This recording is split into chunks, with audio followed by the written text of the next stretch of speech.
If you have been a part of Bethany through Advent, and even if you haven't, I'll catch you up really quickly. You can simply by looking at the windows to your right. When we went through the 4 Sundays of Advent, we talked about prepare your heart, share or lift up your heart, share your heart, and open your heart. And I thought for a while it would be so difficult to be a cardiologist during Advent. And now tonight, as a part of worship, when we talk about our hearts rejoice, because a cardiologist, well, outside of the open your heart, that one they might really get jazzed about. But the rest they would say, well, your heart really doesn't do any of that. Your heart is just a big muscle that takes blood from your body and pumps it through an atrium to a ventricle to your lungs and gets pumped back to another atrium and ventricle, and it takes oxygen out to the rest of your body. And they want to get very clinical about that. And if I messed any of that up, I'm not here to give any medical advice about your heart, but just to tell you that there's something about the heart that sometimes can feel like it's just a muscle contracting and letting go, and that's not what we're talking about tonight. Tonight we're talking about a heart that is filled with longing, with exploration, with mystery and wonder. A heart that simply feels like it feeds the rest of your body, but not with oxygen, but with the Spirit. For as we look at this Christmas story, we realize that some of the characters in this story would have known all of the ways that their heart is a part of everything that they do. We can look at this story particularly through the eyes of the shepherds, because they had so many different experiences on this night. We hear that they are out keeping watch over their flock by night. Well, why would you keep watch over your flock by night? Except for the fact that a predator could arrive. And so you can imagine the shepherd's heart when all of a sudden a wolf appears in the midst of the sheep. All of a sudden their heart is energized. They get that shot of adrenaline and everything starts flowing through them, and they feel this surge of energy. But that's actually the same experience they would have when all of a sudden an angel appears before them. An angel appears before them, and their heart's going to react the same way. It's going to get that surge of adrenaline, and all of a sudden all of their muscles are going to be anxious, on edge, expectant about what is to happen.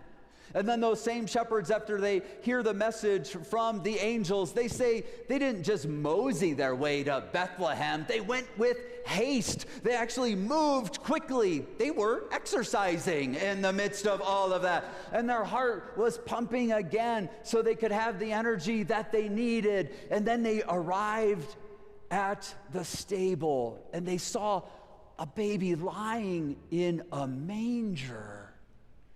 And oh, their heart now would have nearly just melted in their chest. What they would be overcome with seeing what happened just as the angels told them.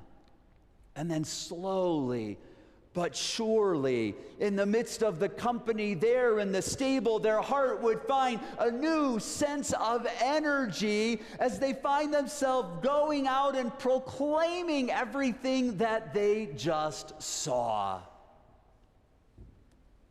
It's a way of understanding that in the midst of everything that we experience, in the end of it all we could say is, I can't give it away yet. I need some help.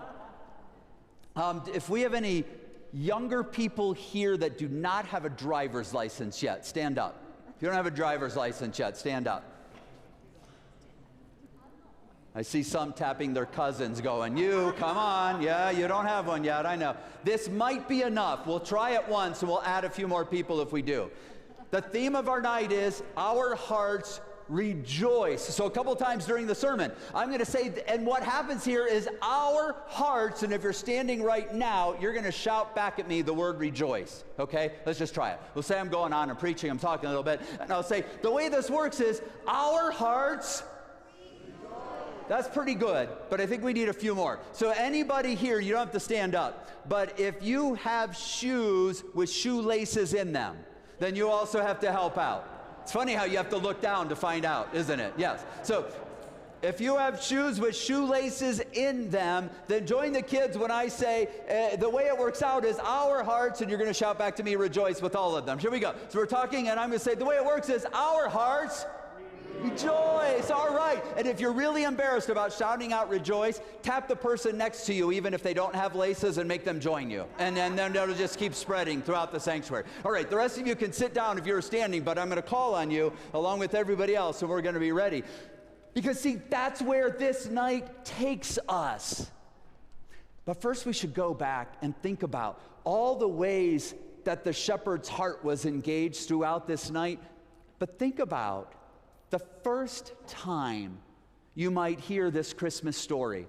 Think about the people in Jesus' day hearing this story kind of passed down orally, or the first time that somebody had this writing from Luke in front of them and they were reading it for the people. Think about what would happen in their heart as they heard this story. I mean, they'd hear the second chapter of Luke and talks about Emperor Augustus and Quirinius and some of that, and they're probably like, yeah, we know all that, we get all that. And all of a sudden, they'd be hearing somebody say that Joseph also went to Bethlehem.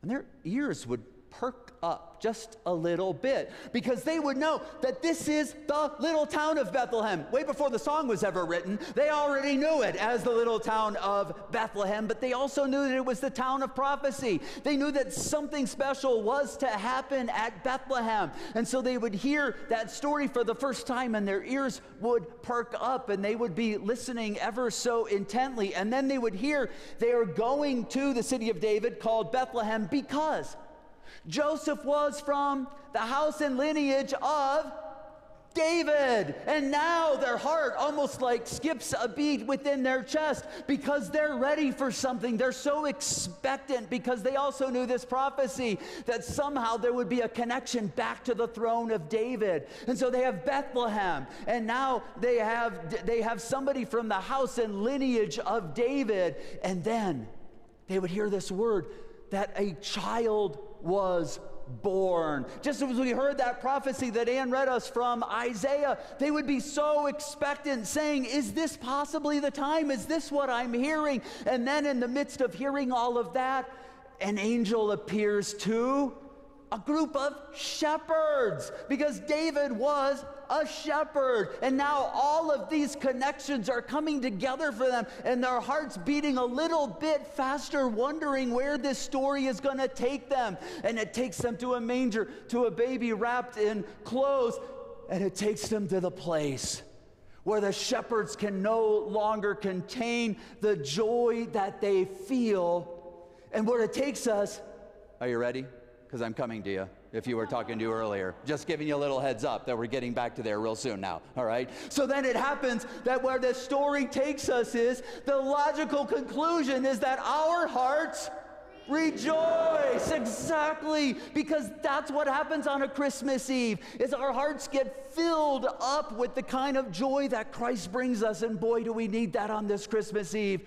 Don't we need to know what it feels like to have our hearts overflow? Because for the past 18 or 20 months, it feels like there's been this slow depletion from our heart, because it feels like we've been into forced isolation from too many of our friends and our family along the way.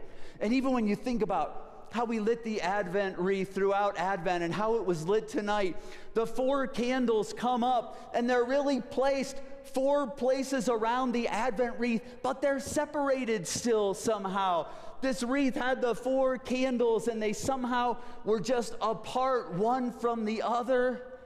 And then the Christ candle enters in, takes its spot at the center, and it feels like now it's the connector. And everything about that now feels like it comes together. During that time of Advent, when we talked about your hearts, it was very intentional that we talked about your heart. It was people of God, prepare your heart, lift up your heart, share your heart, open your heart. But now tonight, Christ comes in the midst of all of that and connects us together. So whether you're here in the sanctuary, you're joining us on the live stream, you are a part of this great community. And when that happens, it's no longer just about me, but it's about the communal expression that we have on this Christmas Eve night, because the only place that can logically take us is the fact that our hearts rejoice. That's what this night brings. And when the shepherds were there in the midst of the manger and they were telling what had happened, and all who were amazed at what happened, you could see this community starting to grow. And maybe what we have to think about is, maybe we've been preparing for this all along. Not just this Advent, but for this last 20 months, we've been preparing to be together on this night. Because along the way, even in the midst of isolation, we saw these little glimpses of connection coming between us. It happened every time someone picked up the phone and called somebody who they knew felt more isolated. It happened every time that somebody delivered a plate of cookies or a bowl of soup. It happened every time somebody donated a coat or a hat or gloves to somebody who might be cold. It happened with every letter or card that was sent in love. The community found itself coming together even in the midst of the most trying times. And even though we know we're still not quite all together, because there are some who still need to have an extra level of safety among these gatherings, we know that somehow we can be connected. And so we are. And so when the shepherds had this idea that there they were at the manger, they didn't look at each other and say, why don't you go tell this person, I'll go out and tell that person, and somebody else go over to the choir and make sure they know it's Christmas Eve. No. They realized that they had a communal job to do. Their community that they now had gathered was going out and sharing this message, praising God for all they had heard and seen. But first, there was Mary, who heard the account of the shepherds. And she treasured all those words, and she pondered them in her heart. Because sometimes that's what we have to do. We have to let mystery unfold in our heart. We have to let imagination take over our spirit. We have to allow that sense of pondering, of hopefulness, of longing, just to rest there for a moment. And when it sits there for a moment, we realize that slowly but surely it cannot be contained. That somehow this message cannot be held within us, but has to be shared with the world around us. We realize that the only logical conclusion to a night like this is that our hearts rejoice. And we have an opportunity to share that with the world in need. If you're afraid to tell somebody about Jesus by yourself, get another person together. That's how it works. Go out and share the news of love that's almost beyond our own understanding, and find out how we take that kind of message to the world. You're going to take it every time you share in a message of love with another person, every time you share in a message of hope with somebody else. You're going to do it every time you gather together for worship or you engage on a live stream, knowing that there's a community here that supports you. Because when it comes down to it, this Christmas Eve as a night of love is not a night that we hold in our hearts, but a night that explodes from us. That when we go out into the world, we go out knowing that our hearts rejoice. And the world needs some rejoicing right now, people of God.